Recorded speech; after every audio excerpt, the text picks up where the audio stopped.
Hola chicos, chicas, ¿qué tal? ¿Cómo estáis? Espero que estéis de maravilla, espero que estéis genial. Bienvenidos, bienvenidas a una nueva entrevista del canal. Una de las secciones que a mí más me gusta porque contamos con la experiencia, con la voz de otros profesionales de la nutrición, de la psicología, del desarrollo personal, podríamos decir, para ayudaros no solamente pues en el tema de la pérdida de peso, que sí, que muchas de las que me seguís es por ese tema, pero sobre todo y más importante, como yo siempre digo, para sentiros bien, para desarrollar, pues como podría decirse, una vida plena y a partir de ahí es cuando verdaderamente llegan nuestros objetivos. Y el invitado de hoy, pues es un psicólogo, escritor, experto en mindfulness, como me ha dicho antes de empezar la entrevista, pero sobre todo es persona, así que para mí eso es lo importante. Bienvenido Eduardo, ¿qué tal? ¿Cómo estás? Ojalá sea persona. Muchas gracias, David. Un placer estar aquí contigo para charlar y a ver si aprendemos algo entre todos. Claro que sí. Lo primero que yo siempre digo a los invitados es que nos cuentes un poquito que nos cuentes un poquito sobre ti, quién eres, a qué te dedicas, para aquellas personas que no te conozcan, pues que te puedan Vale, conocer un poquito más. Cuéntanos. ok. Bueno, pues yo estudié psicología social y también estudié antropología y ciencias políticas. Hice mi tesis doctoral en un departamento de ciencias políticas y sociales. Justamente donde estoy aquí, que estoy en Florencia, se puede ver por aquí los típicos edificios florentinos. Nada mal. Eh, sí, hace 28 años. Normalmente vivo en Madrid, pero este año he vuelto a donde hice mi tesis doctoral. Y mi tesis fue sobre el humor y la risa, ¿no? Realmente intentando entender el misterio del humor, porque es un tema que, aunque pueda parecer así un poco trivial, es muy complejo y de hecho es uno de los grandes misterios que quedan en la psicología, sobre todo en la psicología de las emociones, ¿no? No sabemos muy bien qué es la risa o cómo funciona, a qué responde, ¿no? Y entonces me interesé por ese tema, hice la tesis y de ahí luego, digamos que, bueno, trabajé en el mundo empresarial una época, pero luego volví al tema del humor, escribí varios libros sobre el tema y también monté una empresa que se llama Humor Positivo, que es justamente una empresa que es como una consultora de formación, ¿no? Estamos centrados en llevar el tema este del humor, del juego, de la diversión a entornos laborales, ¿no? En el mundo de la educación, en el trabajo social, en el mundo de la empresa, ¿no? Hemos trabajado con muchas empresas aparentemente serias, ¿no? Llevando el tema del humor y la diversión, porque sí que es un tema también serio como con muchos beneficios que son interesantes para el mundo laboral, ¿no? Y de hecho, en ese contexto también montamos una cosa muy curiosa. No nos lo inventamos nosotros, tengo que decirlo, venía de Estados Unidos ya, existía Fun at Work Day, pero lo trajimos aquí a España como el Día de la Diversión y el Trabajo, que va a ser ahora, bueno, todos los años es el 1 de abril. Este año 2023 va a ser el 13 de abril porque pilla en festivo y tal. Sí, Semana Santa. Y bueno, pues tuvimos mucho éxito con eso, salimos mucho en los medios, salimos en el telediario, en Buenafuente, en fin, eso ha sido como una de las cosas que nos ha dado un poco a conocer, ¿no? Como humor positivo. Y luego yo en general, claro, este tema del humor se encuadra un poco dentro del ámbito que en psicología se llama la psicología positiva, ¿no? Que sería el lado positivo de la experiencia humana, ¿no? O sea que solemos pensar cuando pensamos en psicología, normalmente pensamos en los traumas, en los problemas, la depresión, la ansiedad y todo esto, ¿no? Pero hay otro lado, ¿no? Que es el potencial humano, ¿no? La creatividad, las virtudes, eso que llamamos la felicidad, que no sabemos muy bien lo que es exactamente, pero todos lo estamos buscando, ¿no? Entonces, ese aspecto es la parte donde, bueno, pues quedaría englobado esto del humor. Y entonces, dentro de todo esto, ¿no? Y en el trabajo, yo he enseñado psicología positiva en la universidad, yo enseñé varios años en la Universidad de San Luis y participo en varios másters ahora mismo. Eh, y me interesó mucho el auge que hubo en un momento dado, ¿no? A partir del año 2000 sobre todo, el auge del interés científico sobre lo que llaman las prácticas contemplativas, ¿no? Que sería pues la meditación, el yoga, el tai chi, o sea, este tipo de prácticas, ¿no? Que ahora se están volviendo pues muy populares, es ahí como toda una moda, ¿no? Ya todo el mundo ha oído hablar del mindfulness hasta, ¿no? En el pueblo más perdido de España, en tus hijos te lo hablan en el colegio, en la empresa te están montando el curso de mindfulness, en fin, está hasta en la sopa, ¿no? Y a mí me interesaba mucho porque yo llevaba muchos años practicando yoga y luego meditación, me hice también profesor de yoga en una época. Y había enseñado también meditación en empresas y tal y cual, y lo incorporaba a veces, porque aunque parezca que no, el humor y la meditación tienen un nexo muy interesante. Bueno, el caso es que en un momento dado, cuando conocí el curso más conocido de mindfulness, que se llama Reducción del Estrés basado en mindfulness, que seguramente habrá personas que nos están escuchando que lo habrán hecho alguna vez, o al menos han oído hablar de él, ¿no? Este curso de 8 semanas que fundó John Kabat-Zinn, cuando yo lo hice, a mí me impresionó muchísimo. O sea, me impresionó la metodología que tenía, la pedagogía. Yo dije, quien se ha inventado este curso se lo ha pensado muy bien. O sea, aquí hay gente detrás, no sé quién lo ha hecho, pero no sé si será solo John Kabat-Zinn, pero detrás aquí ha habido gente que sabían de pedagogía, porque yo he visto muchos cursos, ¿no? Y he dado muchos cursos. Entonces, dije, yo algún día quiero enseñar esto. Entonces, no lo pude hacer en ese momento porque también, bueno, como parte de mi biografía, ya terminando un poco, también tuve una época que estuve escribiendo, sobre todo dedicándome a la escritura de ficción y de ficción tanto para adultos como para niños, ¿no? Tengo novelas, una novela que se llama Conversaciones con mi gata, que se ha traducido a un montón de idiomas, también tengo un montón de cuentos para niños, niños mayores, ¿no? Y ahí ya me despisté un poco, me salí un poco de todo el tema de formación, pero finalmente pues volví en el año 2019, volví al tema del mindfulness y ahí ahora es donde estoy más centrado, ¿no? En el tema del mindfulness, pero mi último libro un poco une las dos cosas, ¿no? Porque es un libro divertido sobre el mindfulness, ¿no? Sobre la meditación. Se llama Meditar se me da fatal, una guía de mindfulness para seres humanos de los de toda la vida. Y ese es un poco el mundo en el que estoy ahora, es bueno, promocionando este libro y promocionando esta forma de ver el mindfulness que es, bueno, ahí tenemos un nexo en común, ¿no? Porque hablo también de ese tema de la autoexigencia, ¿no? O sea, el tema vale, vamos a hacer esto, pero sin esperar un resultado inmediato, ¿no? Que es lo que estamos siempre buscando, ¿no? Entonces, Total. ahí compartimos un punto de vista, creo, bastante interesante, ¿no? Y bueno, pues ahí te he hecho un resumen de algunas de las cosas que he hecho en esta vida que me ha tocado. Genial. Y experiencia tienes, ¿eh? Porque ha sido por un montón de ramas y la verdad que es fantástico eso, poder contar con personas como tú en este espacio, en este pequeñito espacio. Te quería comentar algunas de las cosas que Sí, tú has ido diciendo, que he ido apuntando, que vamos a ir tocando a lo largo de la entrevista. Y lo venga, primero es el tema que has hablado de un poco de las emociones y de la psicología positiva. Lo que yo me sí, encuentro muchas veces con las personas es precisamente lo contrario a positivas, es lo que hemos hablado, pues mucha negatividad, están enfrascadas con mucha autoexigencia, con mucha frustración, sí, ¿vale? ¿Cómo podemos hacer o cómo en este caso la psicología positiva puede hacer para que estas personas poco a poco salgan de esa situación de infelicidad, no sí, simplemente de buscar la felicidad, sino salir de esa infelicidad para poco a sí, poco encontrarse mejor y tener una vida pues un poquito mejor, sin tanta autoexigencia, sin sí. tanta presión, sin tanta frustración? Sí. Bueno, es una pregunta muy compleja, ¿no? Eso da para 3 o 4 libros. Pero bueno, para darte un poco una visión como muy general, ¿no? De la psicología positiva, que es un poco, como digo, ¿no? El estudio de ese lado positivo del ser humano, lo que viene a decirnos es, uno, como primera buena noticia que hay, ¿no? Es que en general la gente si tú le preguntas a la gente, pero tú, si tuvieras que puntuarte del 1 al 10, ¿no? ¿Cómo de feliz eres? ¿No? ¿Cómo de satisfecho estás con tu vida? En general, la gente suele puntuar sorprendentemente alto, ¿no? Generalmente, invito a las personas que nos estén escuchando, si tuvieras que puntuar tu vida, ¿no? Tampoco te lo pienses mucho, ¿no? Pero así, a bote pronto, ¿no? ¿Qué te viene del 1 al 10? ¿Qué dirías? Pues la mayoría de la gente suele estar en torno al 7, ¿vale? O sea, bastante alto. Y eso sí, si le preguntas a la gente, y ahora piensa en la humanidad en general. Si piensas en la media, ¿no? ¿Cuál crees que sería la media? Pues la gente suele pensar que es bastante inferior a la suya. O sea, suelen pensar, yo estoy en 7, pero la media general será de un 5. Pero claro, toda la gente que está sufriendo, pasándolo mal, en países donde está muy mal, hay guerras, hay no sé qué, suelen pensar el 5, pero no, es que es la media mundial. O sea, la media mundial está en 7. Entonces, eso para empezar. Ahora, es lo que tú has dicho, también tienes mucha razón. Hay mucha negatividad, hay mucha autoexigencia, hay mucha frustración, hay mucho, por supuesto, ¿no? Hay mucho sufrimiento. Y claro, ¿qué sucede? Que cuando hacemos ese balance general de decir, bueno, ¿soy feliz o no soy feliz? Pues te pones a comparar, ¿no? Y dices, claro, esa gente que está mal, pues no estoy, en definitiva, si me pongo a pensarlo, no estoy tan mal, ¿no?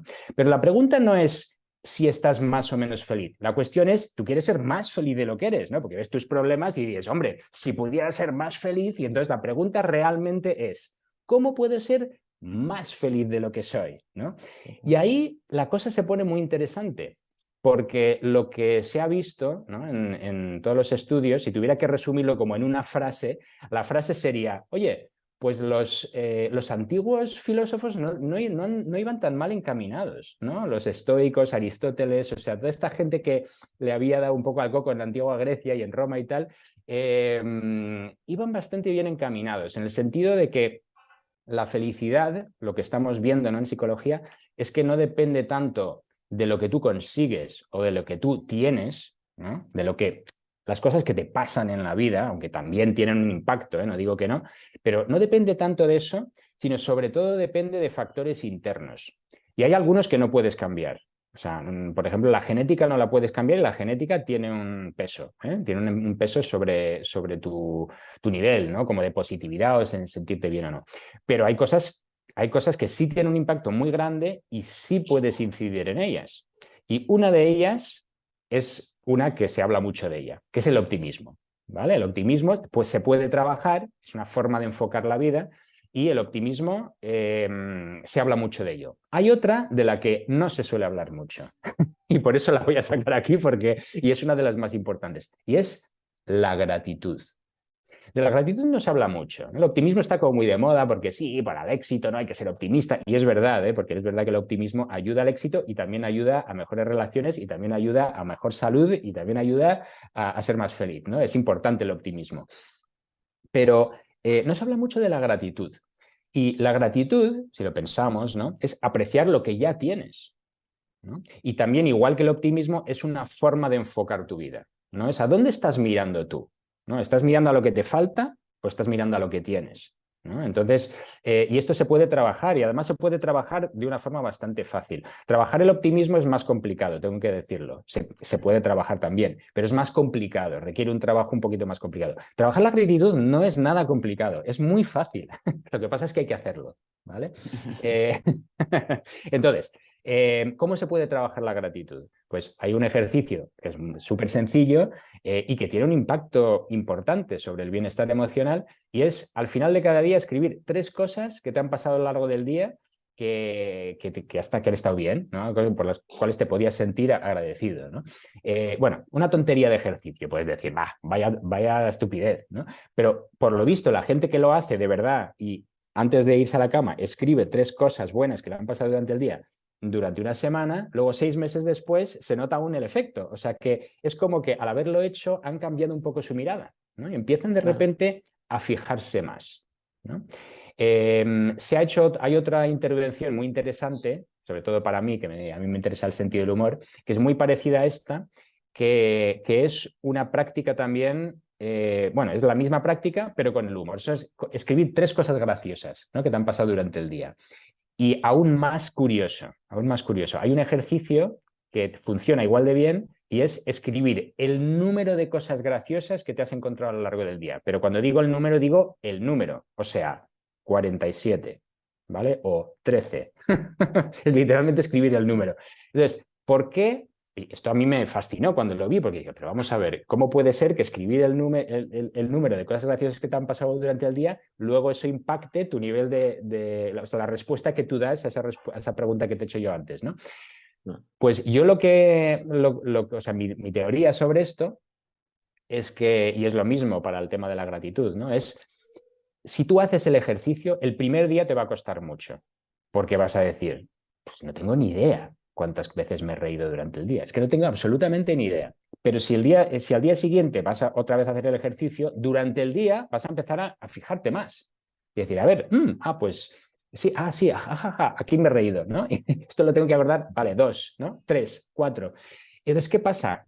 Que tu mirada ha cambiado y empiezas a ver y a fijarte en esos momentos en los que te ríes. O en el otro ejercicio te empiezas a ver y fijarte en los momentos, en las cosas que son positivas de tu vida, por las cuales te puedes sentir agradecido, ¿no?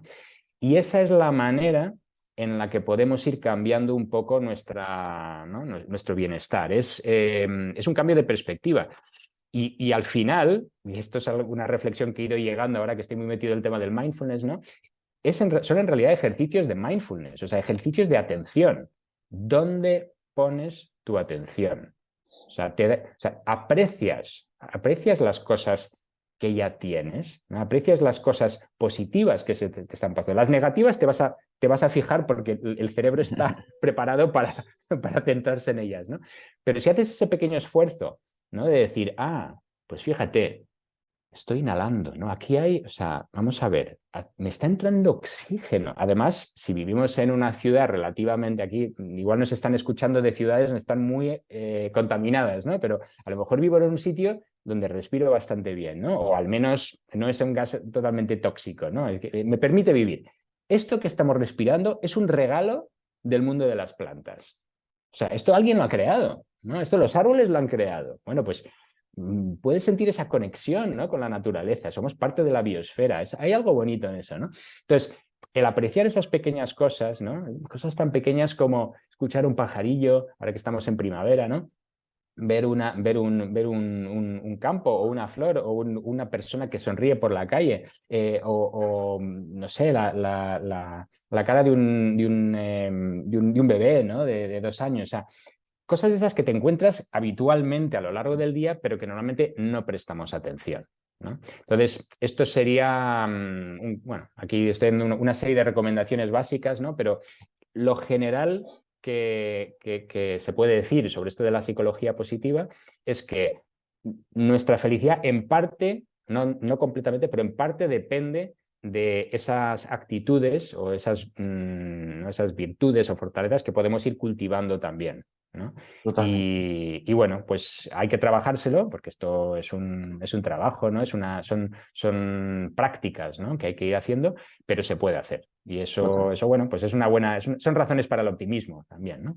Así es, y es algo que yo siempre digo a las personas, es que como que muchas veces nos estamos continuamente quejando de es que no tengo tiempo, es que mi caso es difícil, es que mi caso es complejo, es que tengo muchos problemas, es que tal, es que Sí, cual.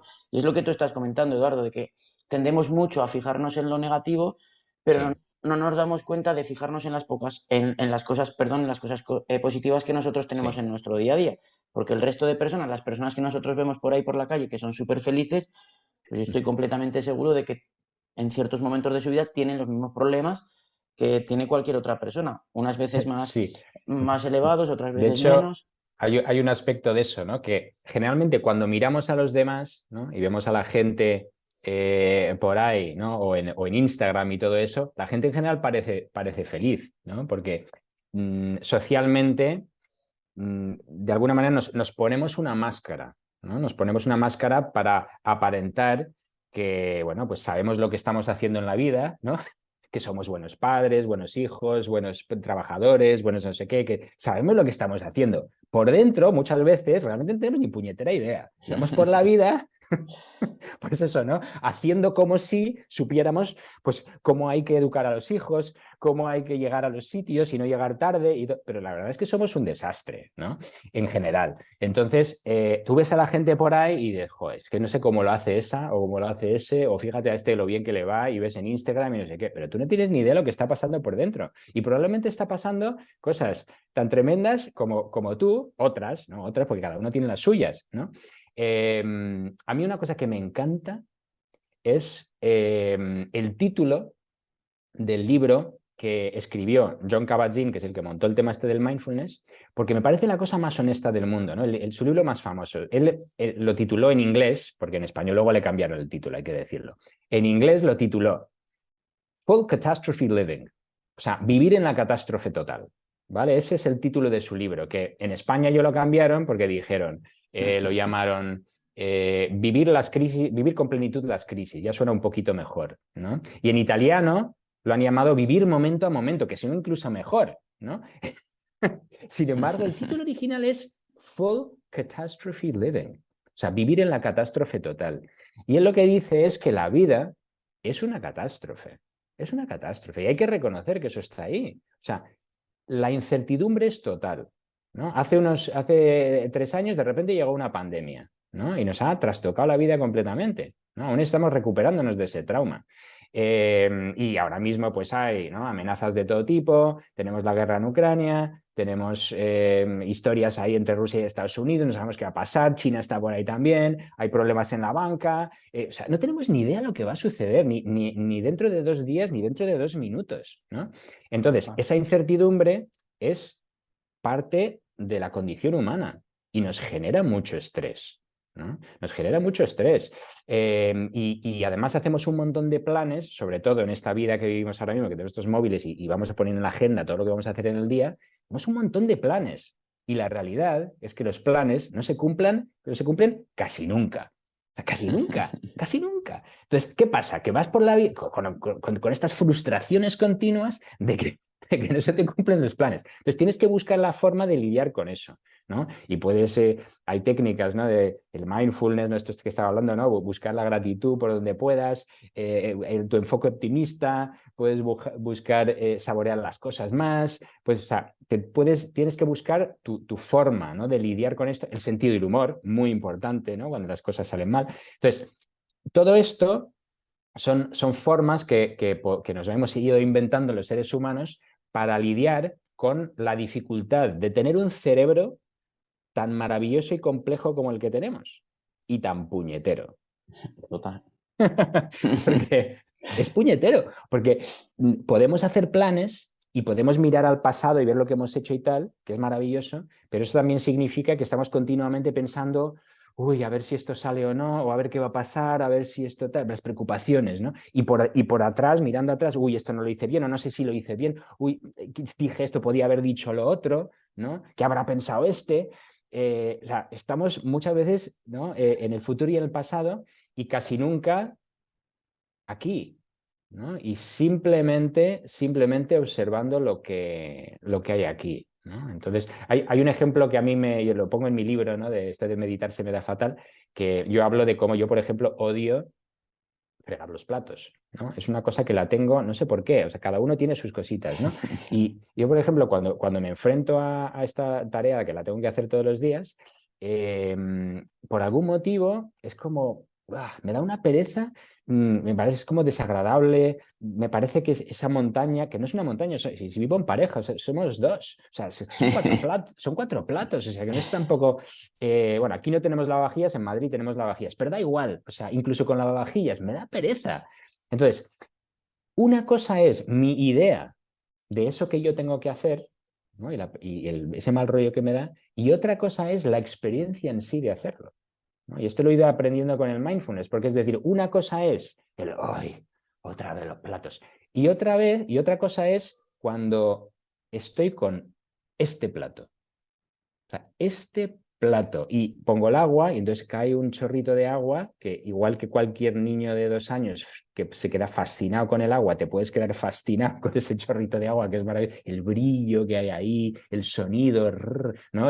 O cuando pones la sartén y de repente hay el movimiento del agua, hace un sonido así un poco curioso, medio musical y tal. O sea, si tú te pones a fijarte realmente en lo que estás haciendo al lavar los platos, es alucinante, es una aventura, pero te lo tienes que plantear así y eso requiere un cierto entrenamiento, ¿no? Eso no llegas a ello así sin más. Y de hecho hay gente que me estará escuchando y dice, ¿pero qué está diciendo este sonado? O sea, sería lógico, ¿no? Justamente estaba pensando eso, que lo que yo quería decir ahora es que, claro, vosotras y vosotros que estáis escuchando a Eduardo podéis pensar, sí, yo me voy a poner a hacer eso, voy a ponerme a hacer tal, a hacer cual, con el estrés de vida que tengo, con todo eso. Claro, claro. Como una persona que está justamente en ese extremo de ¿qué está diciendo este sonado? Sí. ¿Cómo puede empezar a introducirse en ese mundo de, oye, poco a poco, si tú haces esto, te vas a encontrar muchísimo mejor en el resto de áreas de tu vida? ¿Qué le dirías tú, Claro, Eduardo? pues mira, el asunto es que hay que empezar y cuanto antes mejor. Yo tuve un profesor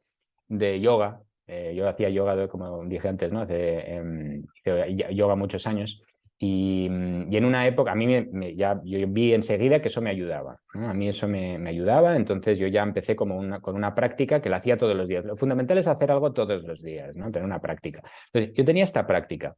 Y hubo un día que me vino este profesor de yoga, un tío altísimo, como de 2 metros, como un tipo jugador de baloncesto, vestido ahí con su túnica y tal, pies descalzos, pies enormes. Se me puso al lado, Swami Krishnananda se llamaba. Y este me preguntó, me dijo, Eduardo, ¿tú meditas? Y yo, pues no, la verdad que no. Y me soltó lo siguiente, me dice, cuanto antes empieces, mejor. Y se fue. Y me dejó así, ¿no? El tío.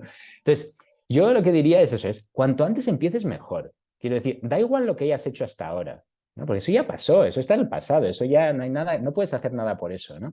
Y lo que pienses que vayas a hacer en el futuro, pues tampoco eso lo puedes controlar. Pero ahora mismo puedes empezar, ¿no? O sea, ahora digo ahora, o sea, puedes hasta parar esta entrevista y ponerte ya. O sea, cuanto antes empieces, mejor.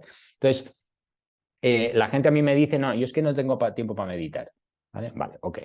Pero un minuto al día, puedes ponerte, hombre, un minuto, a lo mejor, ¿no? Podías dejar un poquito de un minuto de Instagram y ponerme con un minuto de esto. O sea, un minuto tienes, ¿no? Entonces, lo importante es que sea regular, porque la gente lo que piensa es, vale, voy a trabajar sobre mi salud mental cuando esté mal, ¿no? Tengo un problema y entonces voy, ¿no? Al psicólogo o me tomo una píldora o me tomo una birra, que es otra opción, ¿no? o voy al curso de yoga o de mindfulness o lo que sea cuando esté mal, ¿no? Pero realmente no funciona así, porque esto no es una cerveza. La cerveza está fenomenal, pero esto no es una cerveza, es otra cosa. Esto es algo más como lavarse los dientes, ¿no? Requiere una práctica regular. Entonces, si tú practicas la higiene dental, tú sabes que lo tienes que hacer todos los días. No puedes hacerlo cuando ya tienes la caries. Tienes que hacerlo todos los días para luego no tenerla. Y esto es lo mismo con el ejercicio físico, es lo mismo con la nutrición, es lo mismo con todo, ¿no? Es algo que tú tienes que estás día tras día con esa práctica que tú tienes, sea la que sea, ¿no? Entonces, en mi caso, yo hablo últimamente sobre todo de la meditación, ¿no? Y digo, bueno, pues le pones un minuto al día y consigues esa regularidad, ¿no? Y luego puedes pasar a 2 minutos, ¿no? Luego a 3, ¿no? Luego a lo mejor llegas a más, ¿no? Ya veremos hasta dónde llegas, pero la regularidad es lo más importante, al menos el tiempo que tardas en lavarte los dientes, ¿no? Y luego ya pues vas ampliando, ¿no? Entonces, sí, digamos, consejo básico es crear una práctica, ¿no? Una práctica de lo que sea, que puede ser lo de escribir 3 cosas buenas al final del día, que también es una práctica maravillosa y que tiene un efecto probado, ¿no? Científicamente. Entonces, sea lo que sea, empezar con algo. Y no preocuparte si hay días que fallas o si no te sale bien, porque la otra cosa es que, sobre todo con la meditación, que es por eso he titulado mi libro así, lo he titulado Meditar se me da fatal, porque a mí me pasa, ¿no? La gente es muy exigente con esta práctica y piensa, no, es que me tengo que estar súper concentrado ahí, ¿no? Y dejar mi mente en blanco y llegar a la paz inmediatamente y al nirvana ya, ¿no? Porque lo queremos todo para allá, esto es parte de nuestra cultura, ¿no? Y no se trata de eso.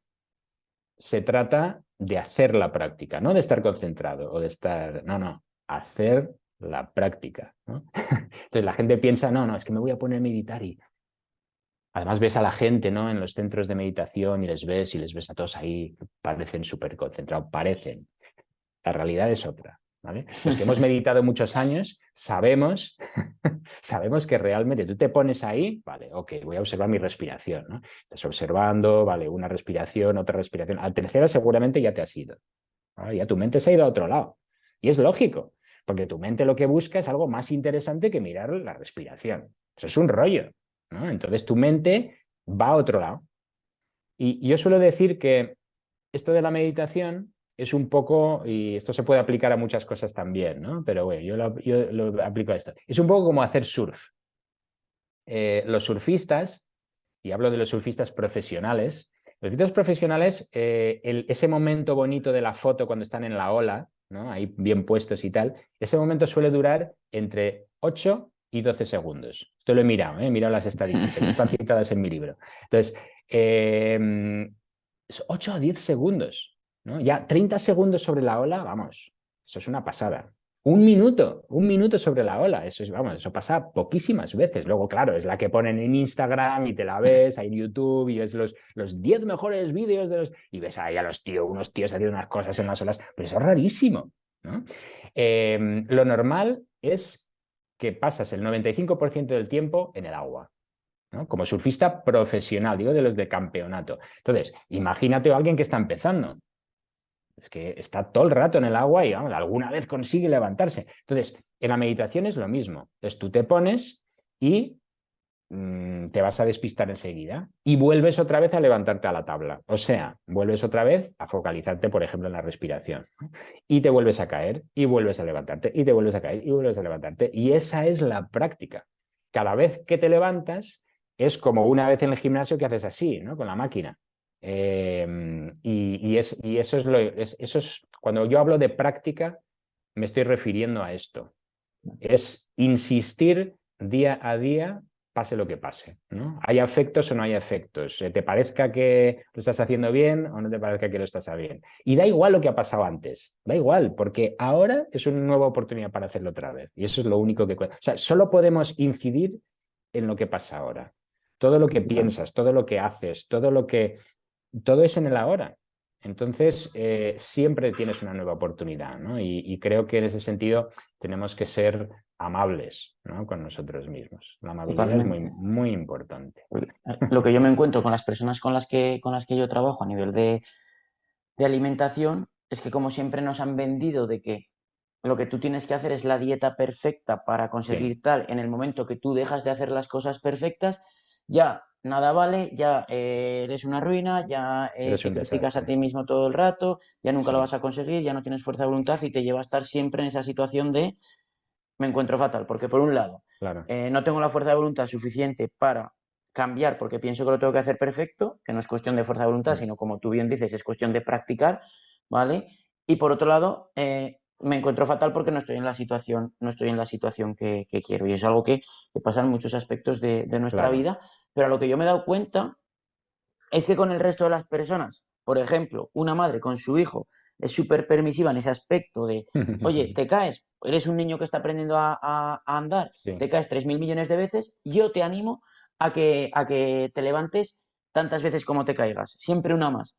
Pero sí. ¿por qué las personas tenemos esa sensación de ser tan autoexigentes con nosotros mismos, por ejemplo, en esto del tema de meditar o cualquier otra Claro, igual cosa? esa misma madre con sí misma luego se está autoflagelando Eso cada vez es. que falla, ¿no? Sí, esto es algo muy interesante y de hecho hay dentro de estas prácticas, ¿no? De estas prácticas contemplativas, hay un elemento muy importante que es justamente el tema de la, como estaba diciendo, de la amabilidad hacia uno mismo, ¿no? Entonces, aunque la palabra mindfulness nos hace pensar en la mente, ¿no? Como que es algo frío y cognitivo, ¿no? En realidad, John Kabat-Zinn, que montó todo esto, que ya le he citado antes, él dice que podríamos de la misma manera llamarlo heartfulness, o sea, estar presente desde el corazón, ¿no? Y a lo que se refiere esto a lo mejor dicho así no queda como muy claro, ¿no? Pero a lo que se refiere esto es que vamos a tener una mirada amable hacia lo que estamos observando, ¿vale? Y mirada amable quiere decir que permito que las cosas sean y como son, tal y como son, que puede sonar un poco raro o duro esto, ¿no? Porque a veces las cosas son terribles, pero claro, solo podemos actuar a partir de lo que ya tenemos, lo que ya está aquí, porque lo que ya está aquí, ya está aquí. Esto ya no lo puedes cambiar. Puedes cambiar el futuro, pero el presente no lo puedes cambiar porque está aquí, ¿no? Entonces, partimos de eso. Entonces, la mirada amable y abierta, hospitalaria incluso, hacia todo lo que está pasando ahora. Los sonidos, que a algunos no gustarán y otros no. Los pensamientos, que igual a algunos no gustan y otros no. Las emociones, que algunas nos van a gustar y otras seguro que no nos van a gustar, ¿no? Pero, pero lo que aprendemos, lo que entrenamos, porque es un entrenamiento esto, lo que entrenamos es una mirada amable hacia todo eso que está sucediendo. Y eso significa también hacia nosotros mismos. Entonces, es un poco como amigarte contigo mismo, ¿vale? Es una práctica de amigarte, ¿no? De familiarizarte y de amigarte. Y es verdad que hay cosas que te vas a encontrar en tu interior cuando te pones a mirar que igual no te van a gustar, pero con el tiempo, con esa mirada amable, es como cuando te haces, todos tenemos algún amigo o alguna amiga un poco complicada, ¿vale? O algún familiar un poco complicado, ¿no? Pero con el tiempo les coges cariño, ¿sabes? Les coges cariño. Y la idea es esa, cogerte cariño a ti mismo, incluso con tus problemas, ¿no? Con tus defectos, con tus fracasos, con todo eso que no entra dentro de esa idea perfecta que te gustaría, ¿no? De ti, que te gustaría ser, ¿no? Amigarte con eso. Eso no quiere decir que no queramos mejorar, que no queramos desarrollarnos, no, no. Queremos mejorar y desarrollarnos, pero hay que partir de lo que hay ahora. Entonces, lo primero es aprender a querernos, ¿no? Y a partir de lo que ya tenemos, lo que ya está aquí ahora mismo, podemos luego tomar el siguiente paso, ¿no? Y solo podemos actuar en el paso que tenemos ahora, ¿no? Entonces, como digo, lo que ya ha pasado, olvidémonos, porque esto, y es verdad que no te vas a poder olvidar, porque los pensamientos te van a volver, la memoria, eso te va a volver, ¿no? Pero puedes amigarte con eso, ¿vale? Y si eso te frustra, te amigas con tu frustración. Y así sucesivamente, ¿no? Es un entrenamiento. Y cada vez que te caes, te vuelves a subir.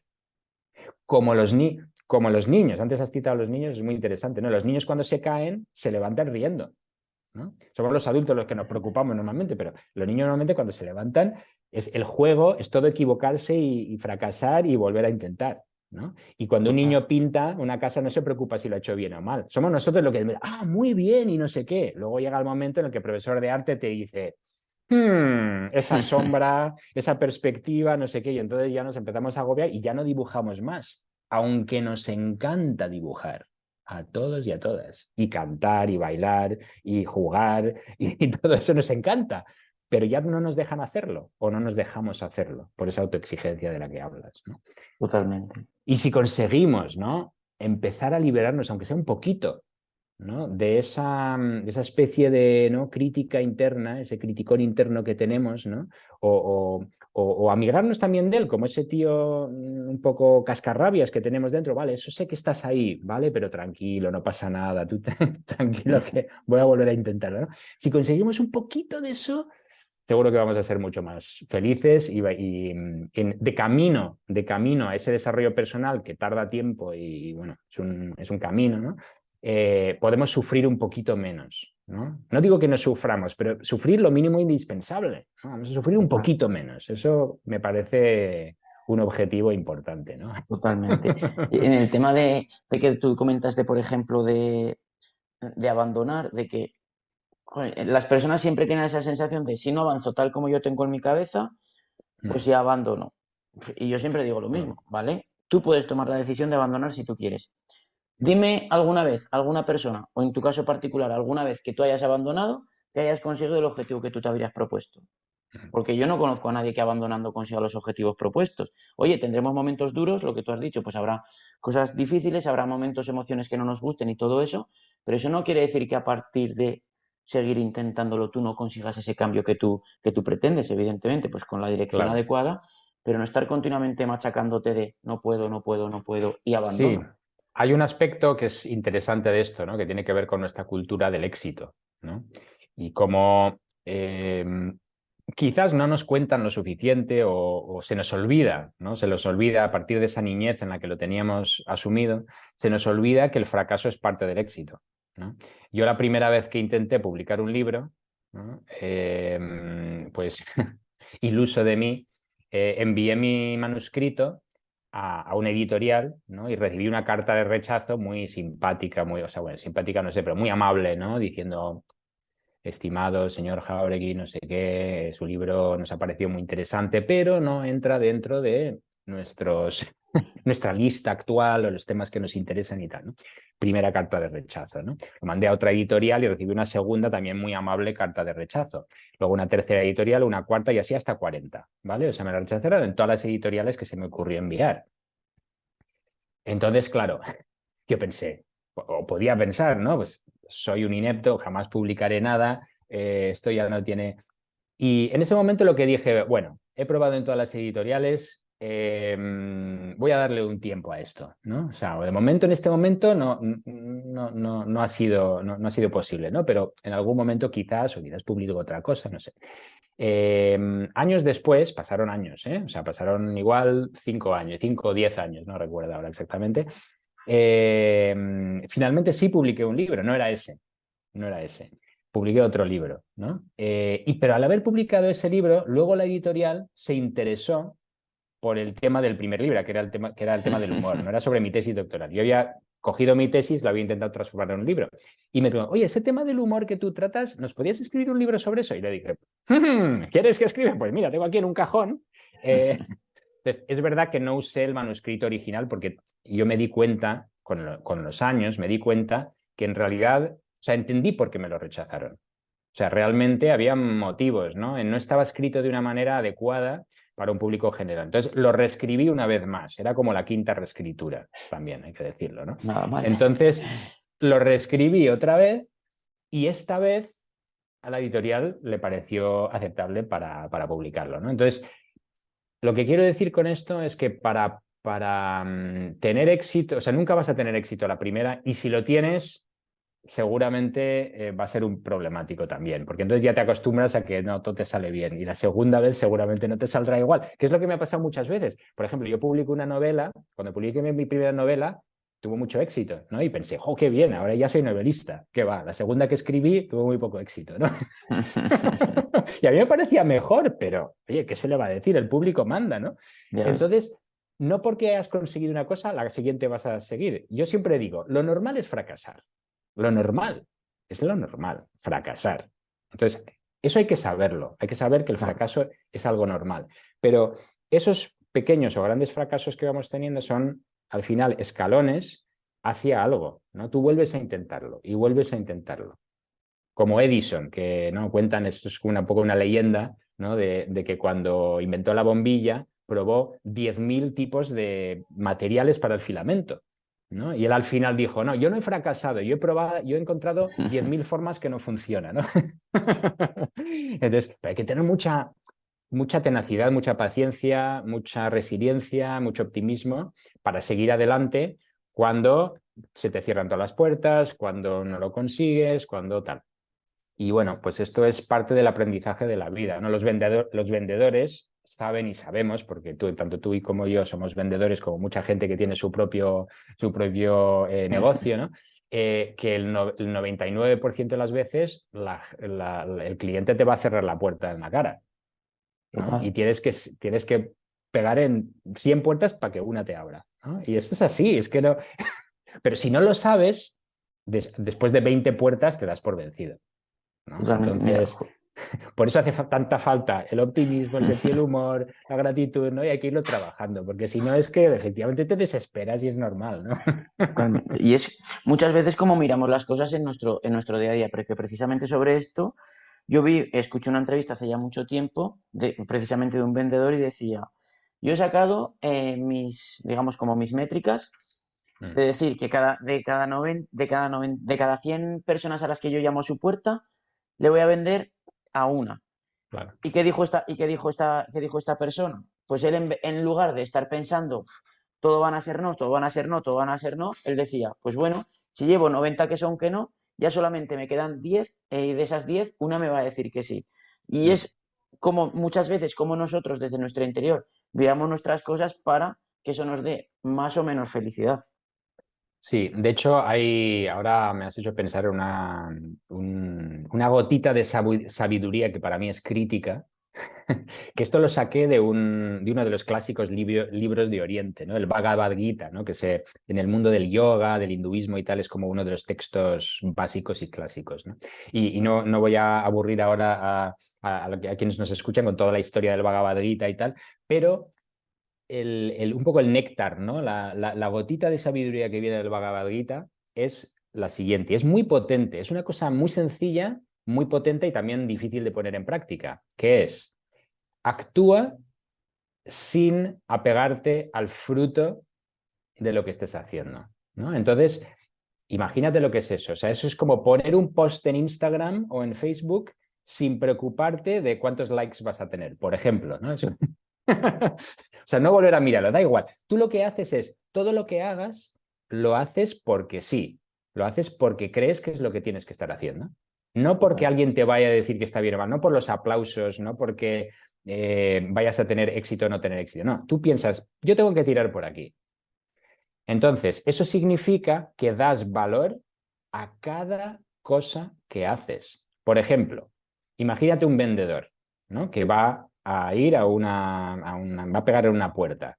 Y bueno, pues le pueden comprar o le pueden no comprar. Pero la idea no es ir a vender, no es ir a vender, es ir a ver qué pasa en esta situación. Y eso quiere decir que valoras, por ejemplo, a la persona que te vas a encontrar, ¿no? A lo mejor a lo mejor vas a aprender algo o vas a tener una experiencia, de hecho la vas a tener una experiencia en esos minutos que vas a estar con esa persona, mucho más allá de si tienes éxito o no. ¿No? Va a haber, un tono de voz que tiene esa persona que a lo mejor es agradable. A lo mejor vas a tener un momento de reírte con esa persona, ¿no? A lo mejor vais a conectar por algo que no tiene nada que ver con la venta. A lo mejor vas a descubrir, yo por ejemplo, hoy, ahora que lo estoy pensando, hoy me ha sucedido que he ido a una tienda donde he ido muchas veces, he ido muchas veces a esta tienda, es un herbolario que lo tengo aquí al lado en Florencia. He entrado y bueno, pues varias veces he saludado a la persona que está en la tienda, ¿no? Pero de eso que saludas y más, es una señora ya mayor, muy simpática y tal, pero bueno, tienes una pequeña relación normal. Pero hoy le he hecho un comentario, una tontería, ¿no? Le he comentado sobre un póster que tenían en una cosa, ¿no? Le he dicho, porque esto que tenéis aquí me recuerda que no sé qué. Bueno, hemos empezado a hablar y hemos descubierto que una de las pocas personas que conozco aquí en Florencia, que fue mi antiguo profesor de yoga cuando yo empecé a hacer yoga, resulta que para ella es como su hermano. O sea, ella me ha dicho, es como mi hermano del alma. Desde los 17 años nos fuimos a la India juntos. O sea, somos como... Sí, Y sí. me quedé alucinado. O sea, ahora mismo ahora me estoy acordando, le voy a mandar luego un mensaje a este para decir, oye, me he encontrado con María, que tú... Entonces, nunca sabes qué es lo que te va a suceder en una interacción con alguien, ¿no? Y cuando te digo eso, puedo decirlo con lavar los platos o caminar por la Totalmente. calle. Si vas abierto, ¿no? Y das importancia a cualquier acto que tú haces, incluso es hacer la cola en Hacienda, tú puedes pensar, hombre, pero ahí no va a pasar nada. Cuidado, cuidado, cuidado, que si tienes los ojos abiertos, a lo mejor vas a aprender algo, a lo mejor te vas a encontrar con alguien, a lo mejor puede suceder algo ahí que no te puedes imaginar, ¿no? Aunque sea solo apreciar tu propia respiración, pero algo puedes encontrarte ahí, ¿no? Si estás mirando, ¿no? Entonces, por eso digo que lo de hacer las cosas sin aferrarte al resultado es algo transformador. Esto te cambia completamente tu forma de vivir la vida, ¿no? Y desde luego que te relaja, o sea, es como darte permiso, ¿no? Es darte ese permiso de decir, da igual, ¿no? Da igual qué va a suceder, ¿no? Si vas a conseguir o no. Pero si es que a lo mejor dentro de 10 segundos cae un asteroide y se acaba el planeta Tierra. O sea, podemos apreciar lo que está. Estamos teniendo esta conversación ahora mismo aquí joder, esto es lo que está pasando ahora, ¿no? Totalmente. Y los Y niños esto lo tienen muy claro. Los niños así de es. 5 años están aquí, ¿no? De hecho, hubo una anécdota, me contaron de un niño que estaba, ¿sabes de esto que cuentas al niño un cuento y luego otro y otro, y el niño siempre que otro cuento, ¿no? Y, venga, otro cuento, y voy a contar otro cuento ya. Y cuando ya el niño ya parecía que finalmente se estaba durmiendo, de repente se vuelve a despertar y los padres, ay, uy, otra vez el niño y tal. Y el niño les dice, ¿os dais cuenta? Estamos aquí, como si lo acabara de tener esa gran revelación. Estamos aquí, o sea, daros cuenta, estamos aquí, ¿no? Y os lo puedo decir a las personas que nos estáis escuchando, es que estamos aquí, en este planeta ahora mismo, ¿no? Y este es el gran milagro de la vida si sabemos apreciarlo, ¿no? Pero Así es. es verdad que se nos olvida y a mí también, ¿eh? O sea, a mí se me olvida continuamente. No penséis que yo estoy siempre ahí en un estado ahí de flipando con todo. No, no. Yo también me agobio, se me olvida, me enfado, o sea, me frustro, todo. Ya digo que meditar se me da fatal. Yo hago lo que puedo como cualquiera. Genial. Y es lo que yo siempre digo, que se trata de disfrutar del proceso, no simplemente querer un resultado, porque para llegar a ese resultado que tú quieres, si no disfrutas del proceso, ese resultado va a ser efímero. En Claro, cambio, si tú disfrutas del camino, va a ser mucho más fácil. Y ya claro, eso terminando es. la entrevista, Eduardo, yo siempre le hago dos preguntas a las personas, ¿vale? La primera es, oye, ¿a quién recomiendas tú que yo puedo traer aquí a este canal para hablar de todo este tipo de temas que sea Sí. interesante para la audiencia? Y luego la siguiente te la hago después. Primero esta. Vale, bueno, pues a ver, una persona que puedo recomendar es mi compañera en Modo Ser, que es Maricruz Lavín, que es una psicóloga también y ella trabaja mucho con familias trabajo mucho con adolescentes y también con madres y en fin, un poco, sobre todo en temas de relaciones, ¿no? Tiene mucho que decir en temas de relaciones, pero es una persona sabia que seguro que podéis encontrar puntos interesantes de nexo también. Claro que sí, la buscaré. Y la última pregunta también es el tema de, oye, ya que tú has comentado pues el tema de los libros, el tema de tu trabajo y todo eso, dinos dónde las personas te pueden encontrar si alguien pues dice, oye, es que a mí me ha encantado Eduardo, he conectado con él y me gustaría pues que me ayudase o pues con el tema del mindfulness, con el tema de los libros, ¿dónde te pueden encontrar, Eduardo? Perfecto. Pues mira, tengo una página web, tengo tres. Una es eduardojauregui.com, ahí está todo, ahí está todo. Luego está humorpositivo.com, que es donde tengo mi parte así más del humor, y luego modoser.com, que es donde tengo la parte más del mindfulness. Con lo cual, según lo que haya interesado, mis libros están sobre todo en la de eduardojauregui.com, ahí está toda mi bibliografía, mi historia y todo. Y luego humor positivo y modoser, son mis casas, ¿no? Mis casas o mis hogares informáticos. Genial, muy bien. Pues eso lo vamos a dejar todo en las redes, todo en la descripción del vídeo, de la entrevista, para que las personas que hayan conectado contigo, pues que si quieren echar un vistazo, que lo echen. Yo la verdad que se lo recomiendo para que verdaderamente pues vayan aprendiendo un poco sobre el tema que hemos hablado. Y nada, simplemente darte las gracias, Eduardo, por este rato que hemos compartido juntos, que a mí me ha encantado. Y también, evidentemente, gracias a las personas que nos habéis escuchado hasta el final, porque pues gracias a eso pues se pueden crear espacios como este. Muchas gracias, Eduardo. Muchísimas gracias, David, ha sido un placer. Gracias, adiós a todo el mundo.